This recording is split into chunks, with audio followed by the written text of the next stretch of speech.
नमस्कार शिक्षक मित्रांनो, पुन्हा एकदा लर्न विथ मनीषा या यूट्यूब चॅनलमध्ये आपणा सर्वांचं मनपूर्वक स्वागत आहे. AI साथी कोर्स या संदर्भात आपल्या काही अडचणी शंका असतील त्या आपण या व्हिडिओच्या माध्यमातून दूर करण्याचा प्रयत्न करूयात. बघा, अनेक शिक्षकांना अडचण येत आहे की AI कोर्स पूर्ण करताना 100% कोर्स झालेला आहे, 99% कोर्स झालेला आहे आणि सर्टिफिकेट डाउनलोड होत नाही. तर त्याच्यात पॅनिक होण्यासारखं काही नाही आहे. सोप्या पद्धतीने आपण सर्टिफिकेट पुन्हा एकदा डाउनलोड करू शकतो. आणि अनेक शिक्षकांची अशी अडचण झालेली आहे की 3 अटेम्प्ट पूर्ण झालेले आहेत क्विजचे, चाचणीचे, पण 40%पेक्षा एखाद्या क्विजमध्ये कमी मार्क्स मिळालेले आहेत आणि मग आता सर्टिफिकेट डाउनलोड होणार नाही किंवा ती क्विज आपल्याला पुढे पूर्ण करता येणार नाही आहे तो कोर्स. मग याच्यासाठी काय करावं? तर याच्यासाठी एक सोपं ऑप्शन असं आहे की तुम्ही दीक्षा ॲप तुमच्या फोनमधून अनइन्स्टॉल करावे.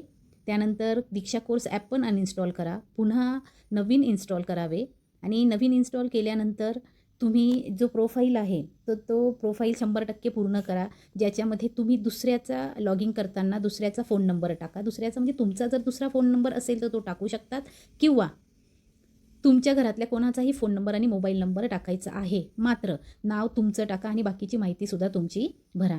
तर पुन्हा एकदा आपण ह्या कोर्सला त्याच पद्धतीने लॉगिन करता येणार आहे. एक लक्षात घ्या की सर्टिफिकेटवर फक्त आपलं नाव येतं, बाकीची काहीही माहिती येत नाही. म्हणून त्यात असं घाबरण्यासारखं काही नाही किंवा नवीन प्रोसेस करण्याला सुद्धा हरकत नाही. तर या पद्धतीने तुम्ही सगळी प्रोसेस करू शकतात. आता ही माहिती भरल्यानंतर आपण सेव्ह या बटनावर जर क्लिक केलं, आता मग आपल्याला पुन्हा एकदा दीक्षा कोर्स जो आहे तर त्याला लॉगिन करता येणार आहे आणि आपल्याच नावाने सर्टिफिकेट निघणार आहे. एक लक्षात घ्या की जेव्हा आपण ही प्रोसेस करणार आहोत तेव्हा आपलं प्रोफाईल 100% पूर्ण पाहिजे. ते तुम्ही मोबाईल नंबर दुसऱ्याचा टाका, ईमेल ID तुमच्या घरातल्या दुसऱ्याचा टाका, तरीही नाव तुमचं टाकायचं, माहिती ही तुमचीच भरायची आहे, म्हणजे सर्टिफिकेटवर तेच नाव तुमचं येणार आहे. आता बघा, मी ही प्रोसेस अगोदर करून पाहिली आणि मग हा व्हिडिओ मी तयार केलेला आहे तुमच्यासाठी. मी आता कोर्सेस या बटनावर क्लिक केल्यानंतर बघा, माझं दीक्षा कोर्सेस हे ॲप मी डाउनलोड केलेलं होतं दुसऱ्या ईमेल IDने, दुसऱ्या मोबाईल नंबरने. तर माझा ते डाउनलोड झालेला आहे आणि तो डेटासुद्धा सक्सेसफुली सेव्ह झालेला आहे. आता आपल्यासमोर असं AI साथी कोर्स असं येतं आहे. मी 66% कोर्ससुद्धा पूर्ण करून पाहिलेला आहे की दुसऱ्या ईमेल IDने आणि दुसऱ्या फोन नंबरने जशीच्या तशी प्रोसेस होत आहे का, पण होते आहे. बघा, इथं 66% कोर्स पूर्ण झालेला दिसतो आहे. म्हणून तुम्हीही ही प्रोसेस करू शकतात आणि कोर्स अतिशय लहान आहे, 4 तासाचा फक्त कोर्स आहे, त्याच्यामुळे तो डबलही केला तर हरकत नाही.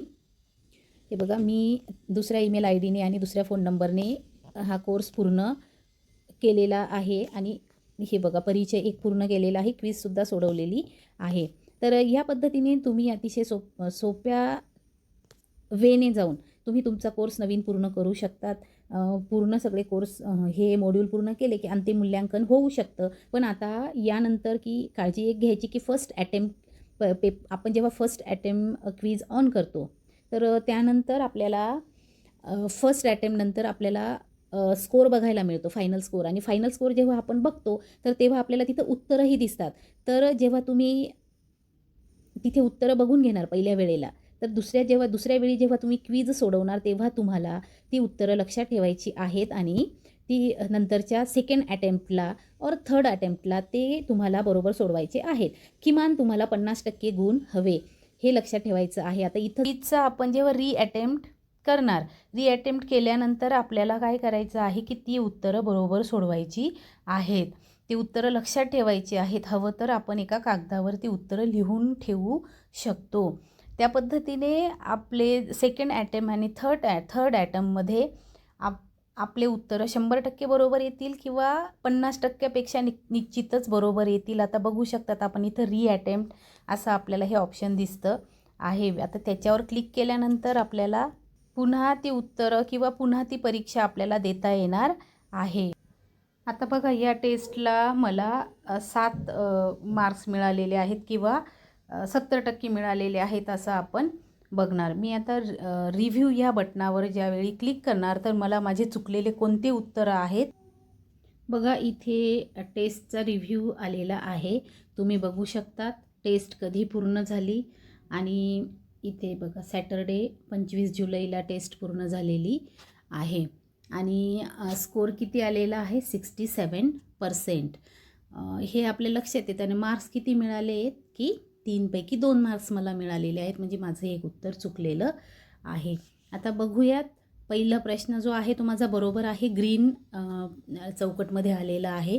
दुसरा प्रश्नही बरोबर आहे, पण तिसरा प्रश्न माझा चुकलेला आहे आणि ते मला इथे बघायला मिळतं आहे.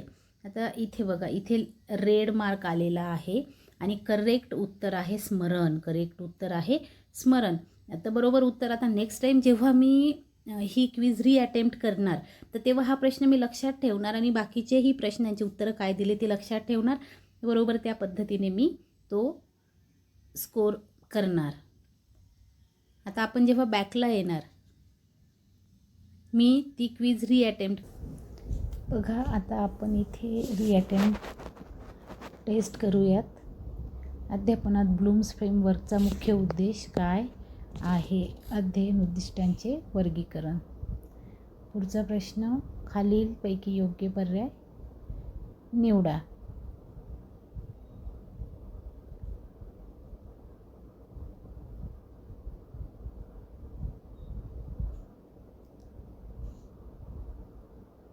प्रश्न तिसरा. आता माझा हा प्रश्न चुकलेला होता. कोणता स्तर तथ्य आणि माहिती आठवण्यावर भर देतो? तर याचं तिथे उत्तर स्मरण होतं. मी लक्षात ठेवलं आणि स्मरण या प्रश्नाला मी क्लिक करणार आहे. आता बघा, फायनल सबमिट याच्यावर आपण क्लिक करूयात. बघा, मी पुन्हा रिअटेम्प्ट टेस्ट केली आणि ते उत्तर लक्षात ठेवलं. बरोबर मला पहिल्या टेस्ट, आपल्याला इथं स्कोर दिसतो आहे की पहिल्या टेस्टला मला 7 मार्क्स होते आणि आत्ताच्या टेस्टला मला 10 मार्क्स आहेत. आता अजून एक माझा अटेम्प्ट बाकी आहे, पण आता माझं इथे 10पैकी 10 मार्क्स मिळालेले आहेत, म्हणून तिसरा अटेम्प्ट मी करणार नाही. तर तुम्हीही ही गोष्ट लक्षात ठेवायची की पुन्हा पुन्हा चूक होण्यापेक्षा आपण आपले उत्तर जर एखादं चुकलं असेल तर लक्षात ठेवायचं, पण केव्हा? जेव्हा आपला स्कोर 40% खाली येईल तेव्हा. जर 70% 80% स्कोर आला तर मला वाटतं काही गरज नाही रिअटेम्प्ट करण्याची.